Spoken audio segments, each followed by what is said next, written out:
Selamat datang di Beetle Channel, semoga kita bahagia. Jangan lupa subscribe, like, komen dan share agar channel ini semakin berkembang. Terima kasih. Novel Kekuasaan dan Kekayaan. Bab 158. Pemimpin petugas itu berteriak, "Baik, kalian semua memintanya." Dia menoleh ke anak buahnya dan berkata, "Borgol mereka." Siswa Sida berteriak, "Kalian semua berani menangkap kami." Siswa lainnya berteriak, "Sial, cobalah untuk menangkap kami. Aku akan memastikan kalian semua menyesalinya." Petugas dari Biro ke-6 Keamanan Publik tidak peduli dan berlari ke depan untuk memborgol mereka. Selang beberapa saat, ke-6 siswa tersebut diborgol dan dikunci di sebuah ruangan di belakang pos jaga. Begitu para siswa berada di tempat, mereka diborgol ke pipa logam. Tidak ada penjara atau sel tahanan di Biro Cabang. Ruangan ini merupakan gudang untuk menyimpan botol air dan barang-barang lainnya. Pemimpin petugas memandang ke arah para siswa. "Kalian semua tidak ingin pergi, kan? Bagus. Kalian semua bisa tinggal di sini semau kalian." Para siswa mulai mengumpat dan mengumpat. "Fuk, lepaskan kami sekarang. Ini adalah kurungan ilegal." Petugas dari Biro ke-6 Keamanan Publik mengabaikan mereka dan kembali ke biro. Petugas dari Biro ke-6 Keamanan Umum sebenarnya tidak ingin menangkap para mahasiswa tersebut. Mereka hanya menakuti para siswa. Siswa arogan ini mengganggu orang lain dengan berdiri di luar pintu masuk cabang. Jika para siswa ini ketakutan, mereka akan dibebaskan. Dengan cara ini, para petugas bisa menjawab pertanyaan Kepala Zen. Tapi tidak ada yang menyangka penangkapan ini menyebabkan keributan besar. Beberapa menit kemudian, telepon di kantor Chief Zen berdering. Yan Lei menjawab panggilan itu, dan wajahnya berubah. Dia dengan cepat memberikan telepon ke Zen Angwo. Itu adalah Kepala Jiang dari Biro Kota. "Ketua Zen, para pemimpin di cabang distrik barat baru saja diganti dan yang dibutuhkan oleh cabang tersebut adalah stabilitas." "Stabilitas? Bisakah kalian semua berhenti membuat masalah untukku? Mereka hanyalah anak-anak. Jika kalian semua perlu memborgolnya, lepaskan segera." Zen Angwo tercengang. "Apakah kamu berbicara tentang beberapa siswa yang memblokir cabang kami?" Zen Angwo merasa tidak ada yang salah dengan caranya menangani situasi tersebut. Ini berbeda dengan kejadian dengan keponakan Kepala Jiang. Kepala Jiang juga memahami hal ini dan menjawab, "Seorang pemimpin dari Kementerian Pertanahan dan Sumber Daya telah menelepon saya. Salah satu muridnya adalah keponakan pemimpin itu." Zen Angwo menyadari apa yang terjadi. "Ya, aku akan segera melepaskannya. Kalau siswanya dari rumah tangga biasa, tidak apa-apa. Namun jika yang menjadi kerabat pemimpin pemerintah pusat, penanganannya harus berbeda.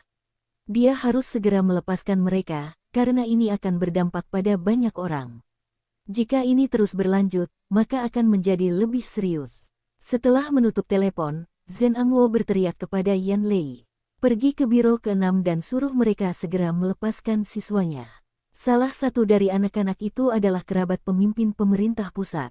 Yan Lei melompat dan lari keluar kantor. Dering, dering, dering.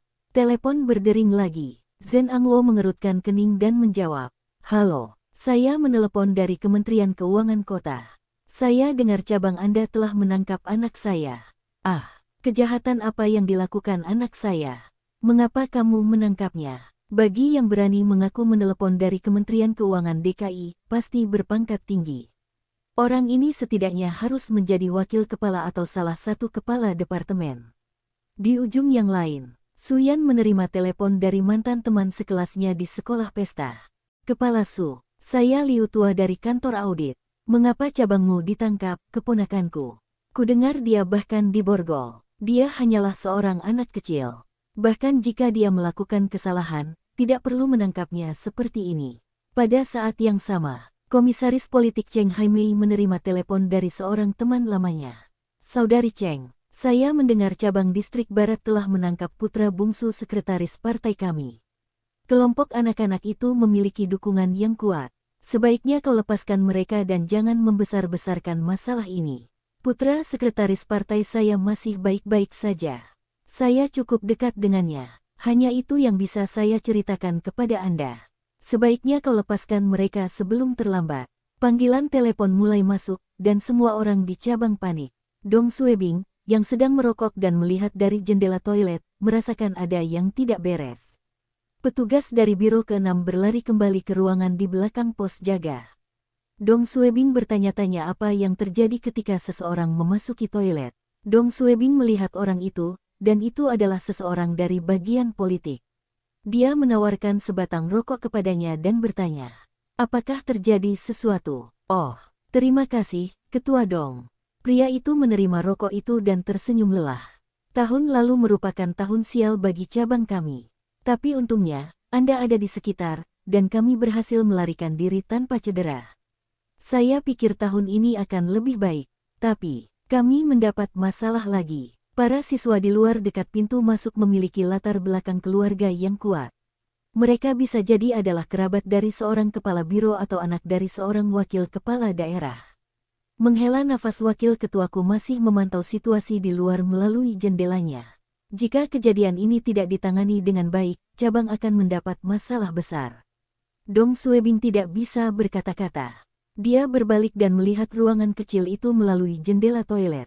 Menangkap orang yang salah lagi.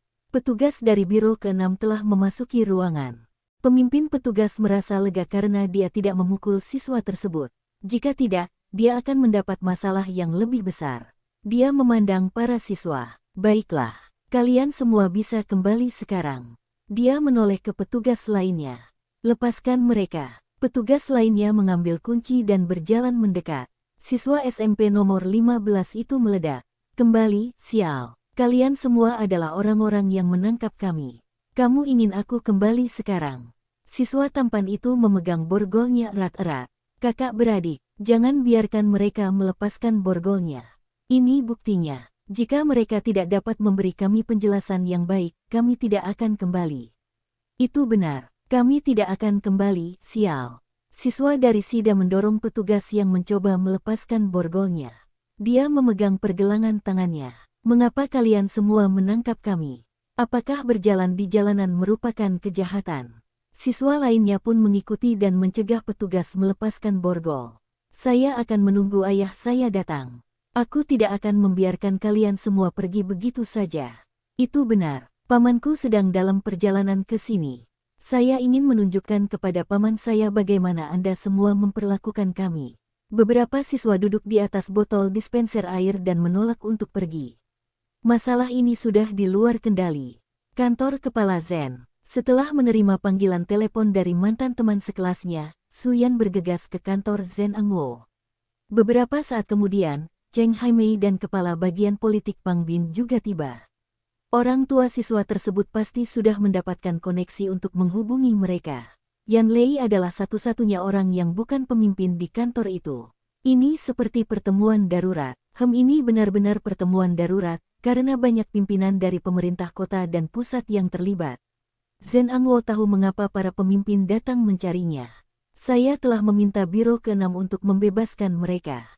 Pang Bin memandang kepala Zen dengan cemas. "Ketua, apakah anak-anak terluka?"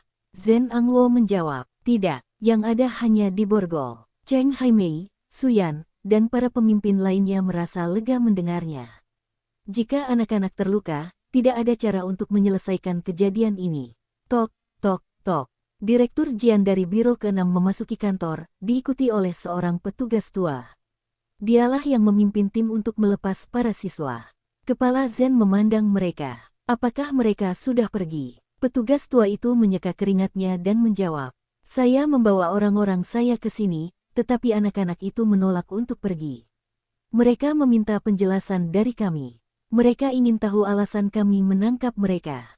Saya ingin melepaskan borgolnya, namun mereka menolak dan menutup lubang kunci borgolnya. Mereka mengklaim borgol itu adalah bukti dan ingin menunjukkannya kepada anggota keluarga mereka. Kami tidak berani menggunakan kekerasan terhadap mereka. Ketua Zen, apa yang tidak boleh kita lakukan?" Wajah Zen Angwo berubah. "Kalian semua bahkan tidak bisa melakukan hal sederhana, kan?" Cheng Haimei, Pang Bin, dan yang lainnya panik. Para siswa ingin melepaskan borgol dan menunggu anggota keluarganya. Biro cabang akan mendapat masalah besar jika ini terjadi. Cheng Haimei berkata dengan wajah datar. "Lepaskan borgolnya dulu." Komisaris politik Cheng, jawab petugas tua itu. Saya telah meminta petugas kami untuk meninggalkan kunci borgol di lantai. Tapi mereka menolak untuk pergi. Saya juga Direktur Jian menambahkan. Anak-anak ini keras kepala dan menolak mendengarkan kami. Jika kami menggunakan kekerasan untuk melepaskan borgol, mereka mungkin terluka. Pang Bin mengerutkan kening. Tetapi kita juga tidak bisa menunggu di sini seperti ini. Apakah kami benar-benar ingin anggota keluarga mereka datang dan menjemput mereka? Jika anggota keluarga siswa tersebut benar-benar datang dan menjemput siswanya secara pribadi, cabang distrik barat akan terkenal. Kalau begitu, mari kita coba membujuk mereka. Zhen Angwo memandang Su Yan. Kepala Su, bisakah Anda berbicara dengan mereka? Su Yan mengangguk. Cheng Haimei merasa tidak nyaman dan berdiri. Saya akan pergi juga. Pang Bin juga mengikuti, kata Zhen Angwo. Xiao Lei, pergilah bersama mereka dan cobalah membujuk para siswa untuk pergi. Ingat, para siswa tersebut harus meninggalkan cabang kami dengan selamat dalam waktu setengah jam.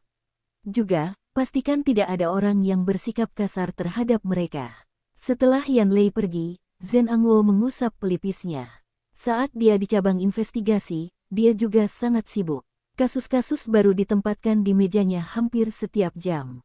Namun meski sibuk, dia tidak menghadapi sakit kepala seperti yang dia hadapi sekarang. Sejak hari dia dipindahkan ke keamanan negara, dia mengalami sakit kepala yang tak ada habisnya dan menghadapi banyak masalah. Zhen Angwo memandang keluar jendela ke pintu masuk utama cabang. Dia tahu ini adalah masalah sensitif dan harus diselesaikan secepat mungkin. Di dalam ruang penyimpanan kecil di gerbang utama, beberapa siswa sedang merokok dengan tangan mereka yang bebas. Su Yan dan Cheng Haimei menutup mulut dan batuk karena asap rokok. Mereka memandang para siswa, dan Su Yan bertanya, "Siapa Liu Zi?" 3 siswa menoleh untuk melihat seorang anak laki-laki berseragam sida. Su Yan berkata, "Liu Zi, saya teman sekelas pamanmu. Dia memanggilku untuk membawamu kembali." Bersambung, terima kasih telah menyaksikan dan mendukung channel ini.